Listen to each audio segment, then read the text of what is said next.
ಎಲ್ರಿಗೂ ನಮಸ್ಕಾರ. ಮತ್ತೊಮ್ಮೆ ಈ ರಾಜಸ್ಥಾನ್ ಡೈರಿಗೆ ನಿಮಗೆಲ್ರಿಗೂ ಸ್ವಾಗತ.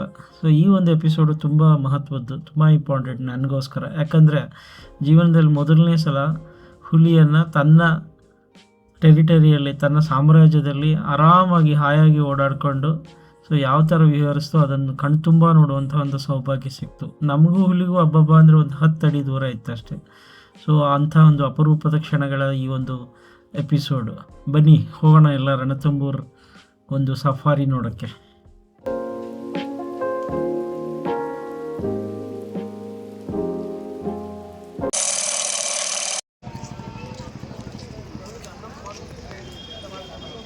ಇದೇ ನೋಡಿ ಚಿತ್ತೋರ್ಕರ್ ರೈಲ್ವೆ ಸ್ಟೇಷನ್ ಜಂಕ್ಷನ್. ಟೈಮ್ 8:25 ಆಗಿದೆ. ಇನ್ನೂ 1 ಅವರ್ ಇದೆ, ಒಂದು 3/4 ಗಂಟೆ ಇದೆ.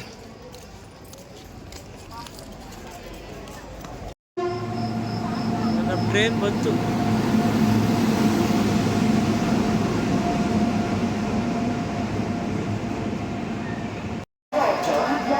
ಆ ಕಡೆ ಬರುತ್ತೆ ನೋಡಿ. ಟ್ರೈನ್ ಸ್ವಲ್ಪ ಜಲ್ದಿ ಇರ್ತಂತ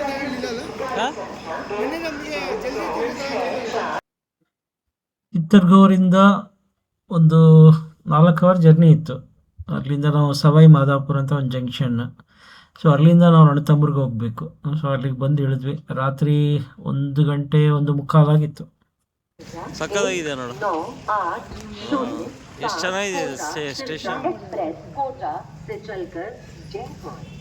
ಸೊ ರಾತ್ರಿ 1:50 ನಾವು ಸವಾಯಿ ಮಾಧವಪುರ್ ಸ್ಟೇಷನಲ್ಲಿದ್ದೀವಿ.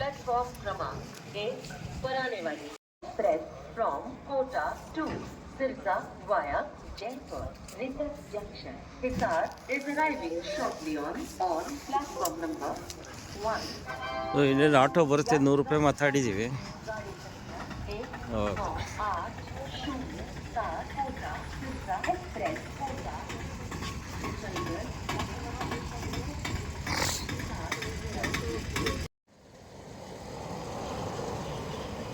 ಗುಡ್ ಮಾರ್ನಿಂಗ್, ಶುಭೋದಯ. ನಾವು ರಣತಂಬೂರಿಂದ ಗುಡ್ ಮಾರ್ನಿಂಗ್ ಹೇಳ್ತಾ ಇದ್ದೀನಿ. ಸೊ ಇವತ್ತು ನಮ್ಮ 7ನೇ ದಿವಸ ರಾಜಸ್ಥಾನ್ ಪ್ರಯಾಣದಲ್ಲಿ. ಸೊ ನಾವೀಗ ಇರೋದು ರಣತಂಬೂರಲ್ಲಿ. ನಿನ್ನೆ ಚಿತ್ತೋರ್ಗಢದಿಂದ ಬಂದ್ವಿ ಟ್ರೈನಲ್ಲಿ ಮಿಡ್ನೈಟು. ಆಮೇಲೆ ಇಲ್ಲೇ ಲಾಡ್ಜು, ಅಶೋಕ ಲಾಡ್ಜ್ ಅಂತ ನೋಡ್ಕೊಂಡು ಸೊ ಈಗ ನಾವು ಸಫಾರಿಗೆ ರೆಡಿಯಾಗಿದ್ದೀವಿ ರಣತಂಬೂರು. ಸೊ ಬೆಳಗ್ಗೆ 6 ಗಂಟೆಗೆ ಪಿಕಪ್ ಇದೆ ನಮ್ಮದು, ಹಂಗಾಗಿ ಎಲ್ಲ ರೆಡಿಯಾಗಿದ್ದೀವಿ. ಸೊ ಇವತ್ತು ಸಫಾರಿ ನೋಡಿಕೊಂಡು, ಫೋರ್ಟ್ ನೋಡಿಕೊಂಡು ಮತ್ತೆ ನಮ್ಮ ಪ್ರಯಾಣ ಮುಂದೆ ಜೈಪುರ್ ಕಡೆ ನೋಡ್ಬೇಕು. ನಮ್ದು ಇವತ್ತು ಲಕ್ಕಿದ್ರೆ ಸೈಟಿಂಗ್ ಆಗುತ್ತೆ, ಇಲ್ಲಾಂದರೆ ಇಲ್ಲ. ಸುಮಾರು ಅದು ನನ್ನ ಆಸೆ ಇದೆ, ಸೈಟಿಂಗ್ ಆಗಬೇಕು ಅಂತ. ಆಗತ್ತೆ ಎಲ್ಲ ನೋಡ್ಬೇಕು.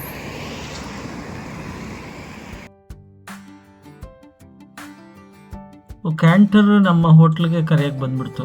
6 ಗಂಟೆ ಆಗಿತ್ತು. ಇಲ್ಲಿಂದ 12 ಕಿಲೋಮೀಟರ್ ಜರ್ನಿ ಇತ್ತು ನಮ್ಮದು. ಈ ಒಂದು ಕ್ಯಾಂಟ್ರಲ್ಲಿ ಒಟ್ಟು 18 ಜನ ಕುತ್ಕೋಬೋದು. ಸೊ ಇನ್ನೊಂದು ಬಂದ್ಬಿಟ್ಟು ಓಪನ್ ಜಿಪ್ಸಿ, ಅದರಲ್ಲಿ 6 ಜನ ಅಂತ ಹೇಳಿದ್ರು. ಸೊ ನಮಗೆ ಅದರಲ್ಲಿ ಸೀಟ್ ಸಿಗಲಿಲ್ಲ, ಹಂಗಾಗ್ಬಿಟ್ಟು ನಾವು ಕ್ಯಾಂಟರ್ ಅಲ್ಲೇ ಹೊರಟ್ವಿ. ಸೊ ನಮಗೆ ಚಾರ್ಜ್ ಆಗಿದ್ದು 1400 ರೂಪಾಯಿನೇ ಇರಬೇಕು. ಸೊ ಅಲ್ಲಿಂದ ಅಲ್ಲಿಗೆ ಹೋಗಿ ಅಲ್ಲಿಂದ ನಮ್ಮ ಪ್ರಯಾಣ ಶುರು ಆಯಿತು. ಬನ್ನಿ ನೋಡೋಣ ಯಾವ ಥರ ಇದೆ ಅಂತ.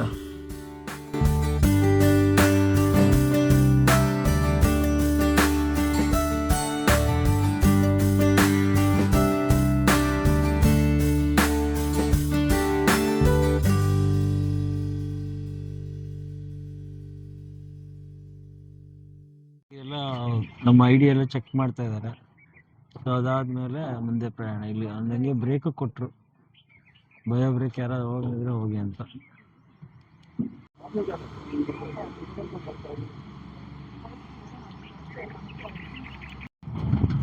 ನಮ್ಮದು ಎಲ್ಲ ಫಾರ್ಮಾಲಿಟೀಸ್ ಚೆಕ್-ಇನ್ ಆಯಿತು ಕಾಡೊಳಗೆ.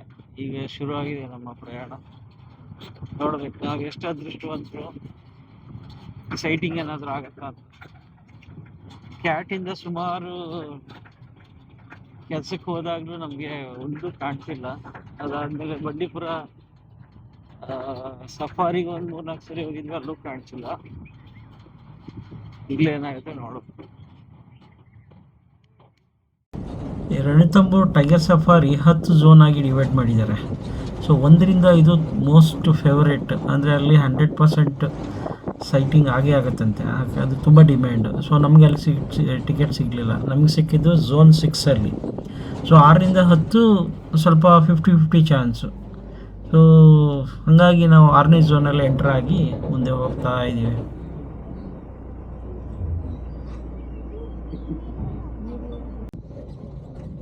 ಈ ಒಂದು ಸಫಾರಿ ನನಗೆ ತುಂಬ ಎಕ್ಸೈಟೆಡ್ ಆಗಿತ್ತು. ಯಾಕಂದರೆ ರಣಥಂಬೋರಲ್ಲಿ ಚಾನ್ಸಸ್ ತುಂಬ ಜಾಸ್ತಿ ಇದೆ ಅಂತ ಕೇಳ್ಪಟ್ಟಿದ್ದೆ. ಆಮೇಲೆ ಸುಮಾರು ವಿಡಿಯೋ ನೋಡಿದ್ದೆ.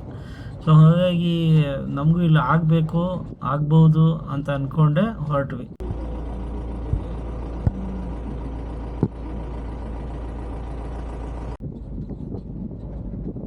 ಸೂರ್ಯೋದಯ ಆಗಿಬಿಟ್ಟಿತ್ತು. ಸೊ ಬೆಟ್ಟದ ಮೇಲಿಂದ ಸೂರ್ಯ ಹೊರಗೆ ಬರೋಕ್ಕೆ ಕಾತರದಿಂದ ಕಾಯ್ತಿದ್ದ. ಸೊ ಹಾಗೆ ನಮ್ಮ ಕಣ್ಣುಗಳು ಕೂಡ ಹುಲಿಗೋಸ್ಕರ ಕಾತರದಿಂದ ಕಾಯ್ತಾನೇ ಇದ್ವು.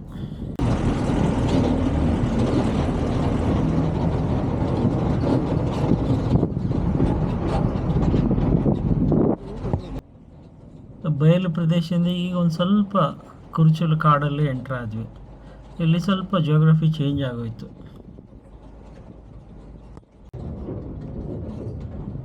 ಇಡೀ 18 ಜನ ಪ್ಲಸ್ ಒಬ್ಬ ಡ್ರೈವರು, ಒಬ್ಬರು ಕಂಡಕ್ಟರ್ ಸೇರಿ 20 ಜನ ತುಂಬ ಕುತೂಹಲದಿಂದ ಕಾಯ್ತಾ ಇದ್ವಿ. ಎಲ್ಲಿ ಕಾಣಿಸುತ್ತೋ ಇಲ್ವೋ.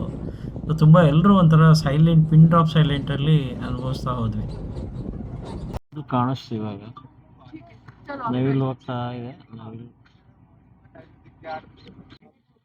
ನಮ್ಮ ಕ್ಯಾಂಟರ್ ಡ್ರೈವರ್ ಅದು ಹೆಂಗೆ ಕಂಡಿಡಿದ್ರೇನೋ, ದೂರದಲ್ಲಿ ಹುಲಿ ಆರಾಮಾಗಿ ಮರದ ಕೆಳಗಡೆ ರಿಲ್ಯಾಕ್ಸ್ ಆಗಿ ಕುತ್ಕೊಂಡಿತ್ತು.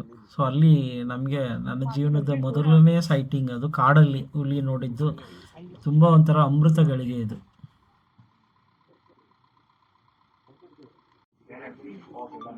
ಕಾಣಿಸ್ತಾ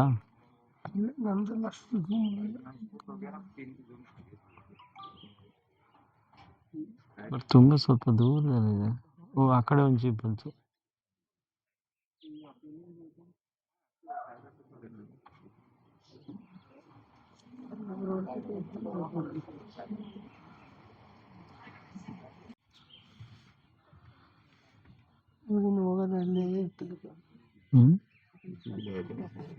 ಏನು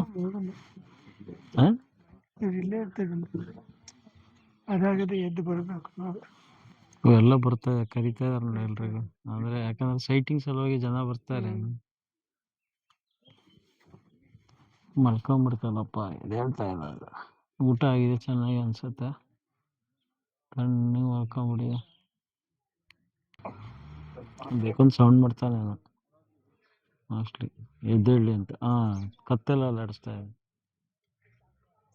ಜಿಂಕೆ ಅಲ್ಲೇ ಓಡಾಡ್ತಾ ಇದೆ.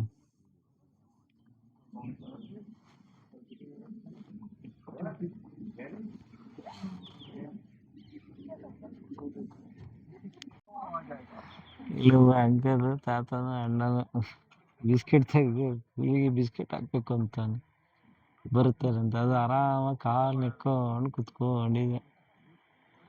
ಏನೋ ತಲೆ ಕೆಡ್ಸ್ಕೊತಾ ಇಲ್ಲ, ಇಷ್ಟು ಜನ ಇದ್ರು ಕೂಡ ಆರಾಮಾಗಿ.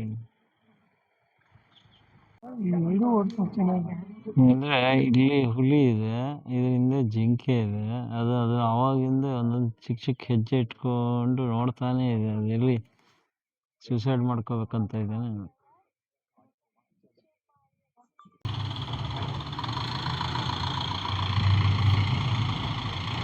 ಇದು ಹೊಡಿಯಕ್ಕೆ ಶುರು ಮಾಡಿದೆ. ಭಯಾನಕ ಇದೆ.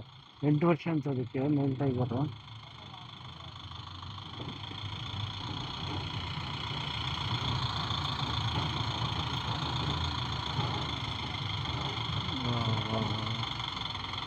ಹೆಂಗಿದೆ ಕಣ ಅದು ಗಾಂಭೀರ್ಯ.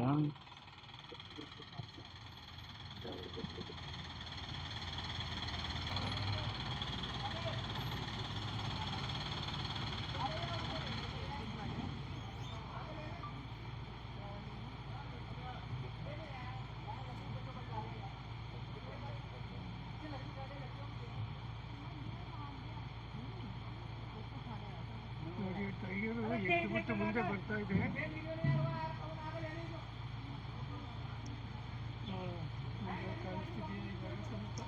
ರಣತಂಬರಲ್ಲಿ ಒಂದು ಅಡ್ವಾಂಟೇಜ್ ಏನಂದರೆ ಓಪನ್ ಜೀಪು, ಆಮೇಲೆ ನೀಟಾಗಿ ಅವಕ್ಕೇನು ಅಭ್ಯಾಸ ಈಗ ಸಖತ್ತಾಯ್ತು. ನಾವು ಕೊಟ್ಟಿರೋ 1400 ರೂಪಾಯಿ ಹೊರ್ತು ಸೈಟಿಂಗ್ ಸಲುವಾಗಿ ನಾನು ಸುಮಾರು ವರ್ಷಗಳಿಂದ ಕಾಯ್ತಾ ಇದ್ದೆ. ಆ ಅಮೃತಗಳಿಗೆ ಇವತ್ತು ಗೊತ್ತು.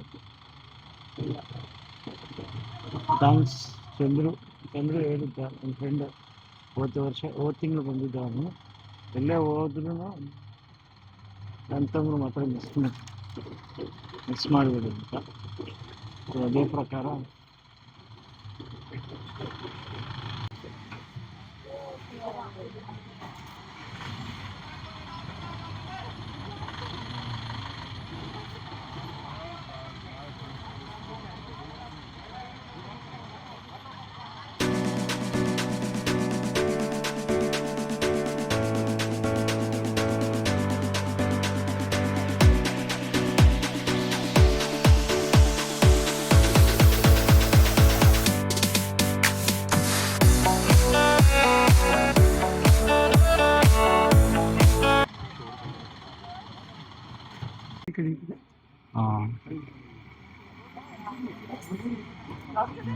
my God.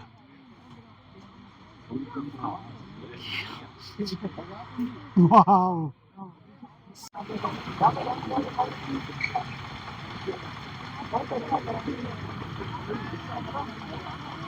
ಫಾಲೋ ಮಾಡ್ತಾರೆ ಅದಕ್ಕೆ ಎಷ್ಟು ಅಭ್ಯಾಸ ಆಗ್ಬಿಟ್ಟಿದೆ.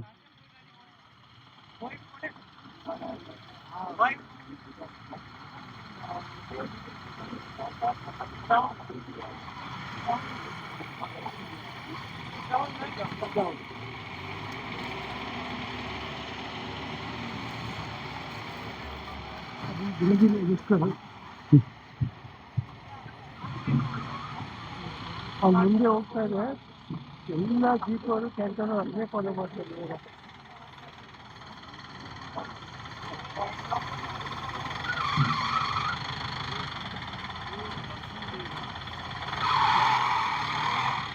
ಅಭ್ಯಾಸ ಆಗ್ಬಿಟ್ಟಿದೆ.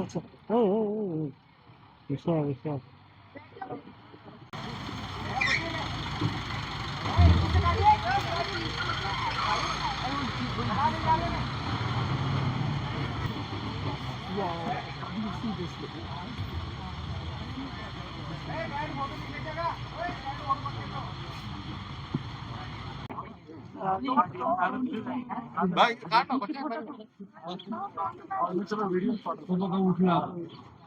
ಹೋಯ್ತು, ಹೊರಡ್ತಾ ಇದೆ ಆ ಕಡೆ, ಮುಂದೆ ಹೋಗ್ತಾ ಇದೆ.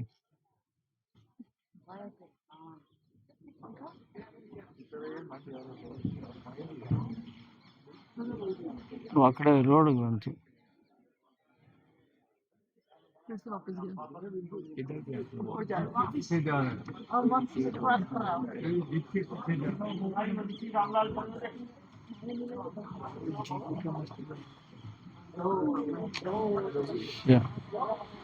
ನೆಕ್ಸ್ಟ್ ಟೈಮ್ ಜೀಪಲ್ಲಿ ಬರಬೇಕು. ಒಳ್ಳೆ ಸಫಾರಿ ದಿಬ್ಬಣದ ಮೆರವಣಿಗೆ ತರ ಇದೆ. ಮುಂದೆ ಹುಲಿ ಒಂದೇ ನಿಧಾನಕ್ಕೆ ಆರಾಮಾಗಿ ನಡ್ಕೊಂಡು ಹೋಗ್ತಾ ಇದ್ರೆ, ಜಿಪ್ಸಿ ಅದ್ರ ಹಿಂದೆ ಹೋಗ್ತಾ ಇದೆ. ಜಿಪ್ಸಿಯಲ್ಲಿ ಬರ್ಬೇಕು ನೆಕ್ಸ್ಟ್ ಟೈಮ್ ಏನಾದ್ರು ಬಂದ್ರೆ. ಕಮ್ಮಿಂದ ಜಿಪ್ಸಿ. ನಾವು ಬಹಳ ದೂರದಲ್ಲಿ ಇದೀವಿ, ಏನು ಕಾಣಿಸಲ್ಲ. कैंटरों में शूटिंग कराते हैं ना फोटोग्राफी के हिसाब से, हाथ पे देके फोटोग्राफी कराना, फिर क्या 3 महीने बाद बंद रहता है, फिर कौन खिलाता है इन्हें? ये मर जाती हैं इससे, क्या नाम है, क्योंकि ये फिर खाना छोड़ देती हैं। ಹಾಕ್ಬೇಕು. टाइगर खिलाते हैं, देखो आप सब टाइगर ಎಷ್ಟು ಅಭ್ಯಾಸ ಆಗ್ಬಿಟ್ಟಿದೆ ಪಕ್ಷಿಗೆ. ಜನ ಎಲ್ಲ ತಿನ್ಸಕ್ ಬಿಡ್ಲಿಲ್ಲ. ಒಳ್ಳೇದಾಯ್ತು.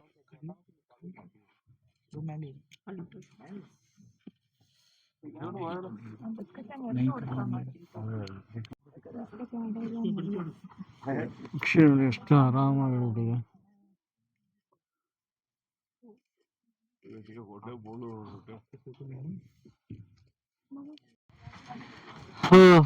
ಬಸ್ಗಳು ಅಲ್ಲಿ ಇಲ್ಲಿ ಹೋಗ್ಬೇಕಾದ್ರೆ ಒಂದ್ ಕಡೆ ದಾಬಾ ಕಡೆ ಅಲ್ಲಿ ನಿಲ್ಲಿಸ್ತಾರಲ್ಲ ಸ್ಟಾಪ್ಗೆ, ಸೊ ಆ ಥರ ಇಲ್ಲಿ ಎಲ್ಲರೂ ನಿಲ್ಲಿಸ್ಬಿಟ್ಟಿದ್ದಾರೆ.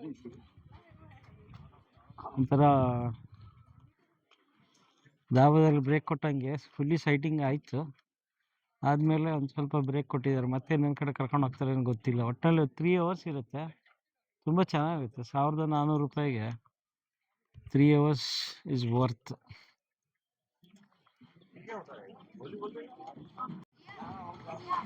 ನೋಡಿ ಎಷ್ಟೊಂದು ಇದಾವೆ, ಒಳ್ಳೆ ಯಾವುದೋ ಯುದ್ಧಕ್ಕೆ ನಿಂತಿರೋ ಸೈನಿಕರ ಥರ ಇದೆ. ಎಲ್ಲ ಬ್ರೇಕ್ ತಗೋತಾ ಇದ್ದಾರೆ ಡ್ರೈವರ್ಸ್. ಬಟ್ ನಾವು ಮಿಸ್ ಮಾಡಿದ್ದೇನೆಂದರೆ, ಒಂದು ಪಾಠ ಕಲ್ತಿದ್ದೇನೆಂದರೆ, ಈ ಜಿಪ್ಸಿಯಲ್ಲಿರೋರು ಎಷ್ಟು ಲಕ್ಕಿ ಇದ್ರು ಅಂದರೆ, ಒಂದು 3 ಅಡಿ 4 ಅಡಿ ಅಷ್ಟೇ. ಅದು ಆರಾಮಾಗಿ ಅಲ್ಲಿ ಇಲ್ಲಿ ನಿಂತ್ಕೊಂಡು ಒಳ್ಳೆ ಲುಕ್ ಕೊಟ್ಕೊಂಡು ಓಡಾಡ್ತಿತ್ತು.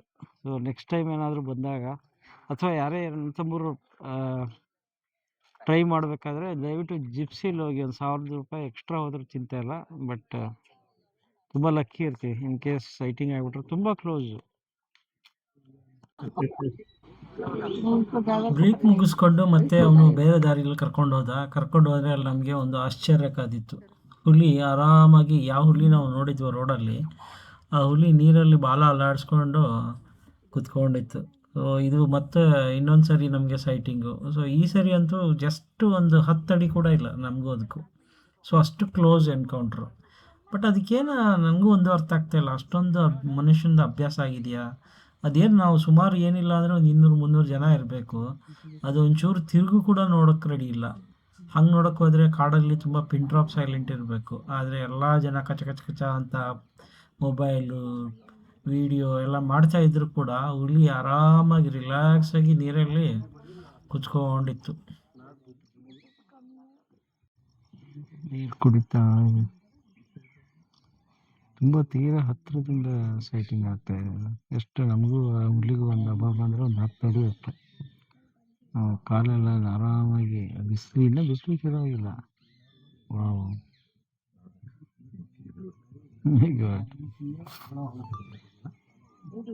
ತುಂಬ ಚೆನ್ನಾಗಿದೆ. ಬಟ್ಟೆಪುರದಲ್ಲಿ ಇಷ್ಟು ಕ್ಲೋಸ್ ಸೈಟಿಂಗ್ ಆಗೋಲ್ಲ. ಆಮೇಲೆ ಇವಕ್ಕೆ ಅಭ್ಯಾಸ ಆಗಿಟ್ಟಿದ್ದೀನಪ್ಪ. ನೋಡಿ ಎಷ್ಟು ಹೊತ್ತಾಯ್ತು, ಸುಮಾರು 10-15 ನಿಮಿಷದ ಮೇಲೆ ಆಯ್ತು. ಆರಾಮಾಗಿ ನೀರಲ್ಲಿ ಕುತ್ಕೊಂಡು ಹೇಳೋ ರಜಾ ಇದ್ದಾಳ ಇಲ್ಲ, ಇನ್ನೂ ರಿಲ್ಯಾಕ್ಸ್ ಮಾಡೋದೇ ಇದೆ. ವಾವ್,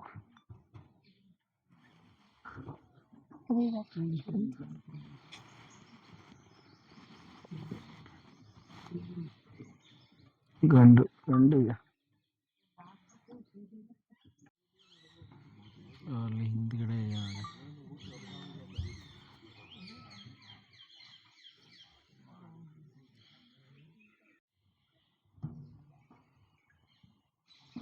ಅದಕ್ಕೆ ಎಷ್ಟು ಅಭ್ಯಾಸ ಆಗಿರ್ಬೇಕು ಮನುಷ್ಯಂತ.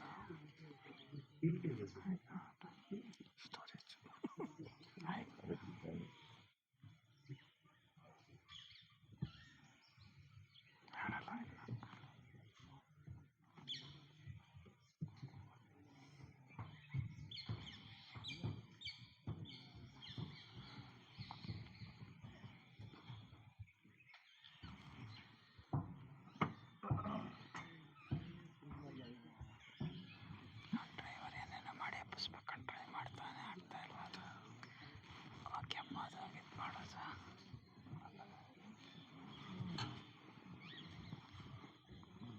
ಡಿಸ್ಟರ್ಬ್ ಮಾಡ್ತಾ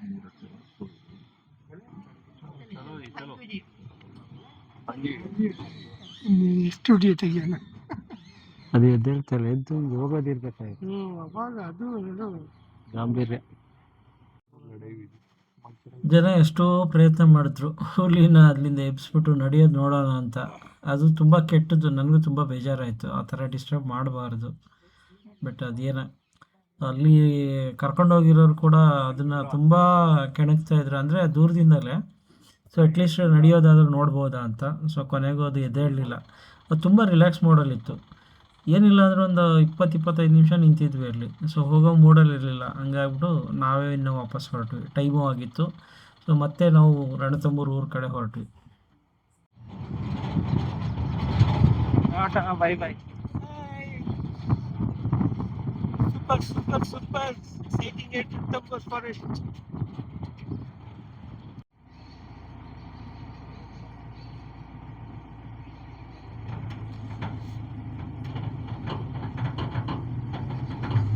ಅನ್ಸುತ್ತಾನೆ ಆರಾಮಾಗಿ ಚೇರಲ್ಲಿ ಕುತ್ಕೊಂಡ್ಬಿಟ್ಟಿದೆಯಲ್ಲ, ಜಿಂಕೆಗಳು ರಿಲ್ಯಾಕ್ಸ್ ಮಾಡ್ತಾ ಇದೆ. ಒಳ್ಳೆ ಸೈಟಿಂಗ್ ಮುಗಿಸ್ಕೊಂಡು ವಾಪಸ್ ಹೋಗ್ತಾ ಇದೀವಿ. ಒಳ್ಳೆ ತಿಂಡಿ ತಿನ್ಬೇಕು ಇವಾಗ, ಸೈಟಿಂಗ್ ಆಗೋವರೆಗೂ ತಿಂದೇಬೇಕು. ಬೇಕೇ ಬೇಕು, ತಿಂಡಿ ಬೇಕು. ಒಂದೊಳ್ಳೆ ಸೈಟಿಂಗ್ ಮುಗಿಸ್ಕೊಂಡು ನಾವು ಮತ್ತೆ ಊರ ಕಡೆ ಬಂದ್ವಿ. ಸೊ ತುಂಬ ಚೆನ್ನಾಗಿತ್ತು. ಲೈಫಲ್ಲಿ ಫಸ್ಟ್ ಎಕ್ಸ್ಪೀರಿಯೆನ್ಸು, ಹುಡುಗಿಗೆ ತುಂಬ ಕ್ಲೋಸಿಂದ ನೋಡಿರ್ತಕ್ಕಂಥ ಒಂದು ಖುಷಿ. ಸೊ ನನ್ನ ಗೆಳೆಯ ಚಂದ್ರು ಇದಕ್ಕೆಲ್ಲ ಹೆಲ್ಪ್ ಮಾಡ್ದ. ಅವನು ಬುಕ್ಕಿಂಗು, ಆಮೇಲೆ ಅಲ್ಲಿ ಯಾವ ಥರ ಹೋಗೋದು ಎಲ್ಲ ಅವನು ಗೈಡ್ ಮಾಡಿದ್ದ. ಸೊ ಅವನಿಗೆ ಒಂದು ಥ್ಯಾಂಕ್ಸ್. ಸೊ ಮತ್ತೆ ನಮ್ಮ ಮುಂದಿನ ಎಪಿಸೋಡಲ್ಲಿ ಸಿಗೋಣ. Thank you.